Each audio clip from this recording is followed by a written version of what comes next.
The phrase "war in Iran" evokes images of a conventional, full-scale military invasion, yet such a simplistic depiction belies the far more intricate and perilous reality. The conflict surrounding the Islamic Republic is not a future possibility, but an ongoing reality, a multi-layered, low-intensity, and undeclared war fought across a spectrum of domains. It is a shadow war, waged in cyberspace and through covert operations, a series of brutal proxy conflicts that have set the Middle East ablaze, a relentless economic siege, and a constant simmering risk of escalation into a catastrophic regional confrontation. To comprehend this complex geopolitical chessboard, one must dissect its foundational pillars: the nuclear question, Iran's regional hegemonic ambitions, its internal socio-political fragilities, and the intricate motivations of the key players involved. At the heart of every international concern lies Iran's nuclear program. This single issue has been the primary driver of decades of tension, sanctions, and threats. Tehran has consistently maintained that its nuclear activities, from the heavily fortified underground enrichment facility at Fordow to the sprawling complex at Natanz, are for peaceful purposes such as energy generation and medical isotopes. However, a history of clandestine activities, a lack of transparency with the International Atomic Energy Agency, IAEA, and the pursuit of uranium enrichment to levels approaching weapons grade, 90%, have fueled deep-seated suspicion. For the West, particularly the United States and Israel, the prospect of a nuclear-armed Iran is an existential red line. It would fundamentally shatter the regional balance of power, directly threaten Israel's existence, and trigger a dangerous nuclear arms race across the Middle East, with nations like Saudi Arabia and Turkey likely pursuing their own atomic capabilities. The Joint Comprehensive Plan of Action, JCPOA, signed in 2015, was a landmark diplomatic effort to verifiably curtail Iran's program in exchange for sanctions relief.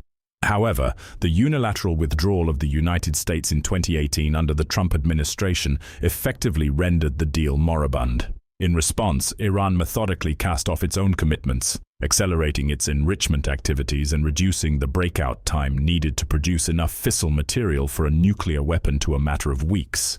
This has placed the international community back on a high-stakes collision course, where the options of diplomacy and military action are once again in stark and dangerous contention. The second pillar of the conflict is Iran's relentless pursuit of regional hegemony, a policy institutionalized since the 1979 Islamic Revolution. This ambition is not merely ideological, it is a core tenet of its national security strategy. Iran has masterfully cultivated a network of proxy forces and allied militias across the region, known as the Axis of Resistance. This transnational network serves as Iran's strategic depth, allowing it to project power, challenge its adversaries, and wage asymmetric warfare without engaging in direct state-on-state combat. This axis is comprised of several formidable entities. In Lebanon, Hezbollah stands as its most successful creation, a powerful quasi-state actor with a vast arsenal of rockets and missiles aimed directly at Israel's northern border. In Yemen, the Houthi movement has destabilized Saudi Arabia and now poses a significant threat to global maritime trade through the vital Bab el-Mandeb Strait.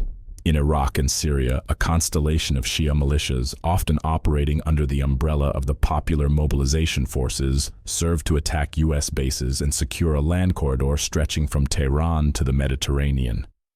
In Palestine, groups like Hamas and Palestinian Islamic Jihad receive funding, training, and weaponry from Iran to perpetuate the conflict with Israel. This strategy allows Iran to bleed its more powerful adversaries, the U.S.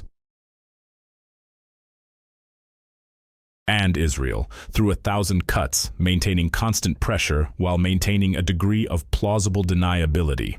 This external assertiveness is intrinsically linked to the third pillar, Iran's internal instability. The clerical regime in Tehran faces a profound crisis of legitimacy. Decades of crippling economic sanctions compounded by systemic mismanagement and corruption have decimated the Iranian economy, leading to hyperinflation and widespread hardship. This economic malaise is coupled with deep social discontent, particularly among the youth and women who chafe under the strict social mores and lack of personal freedoms imposed by the theocracy. This internal pressure cooker has periodically erupted into mass protests, most notably the Woman Life Freedom Movement in 2022, which shook the foundations of the regime. In this context, the hardline factions within the government, particularly the powerful Islamic Revolutionary Guard Corps, IRGC, often see aggressive foreign policy as a dual-purpose tool. It serves to rally nationalist sentiment against a common external enemy, distracting from domestic failures, while also reinforcing the IRGC's own power and prestige as the defenders of the revolution.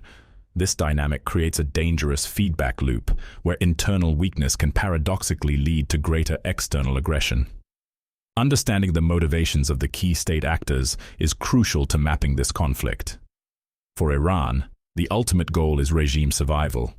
The nuclear program and the proxy network are viewed as essential deterrents against a US or Israeli attack and as leverage to force concessions from the international community. The IRGC, an ideologically driven parallel military with vast economic and political influence, is the primary engine of this hardline posture.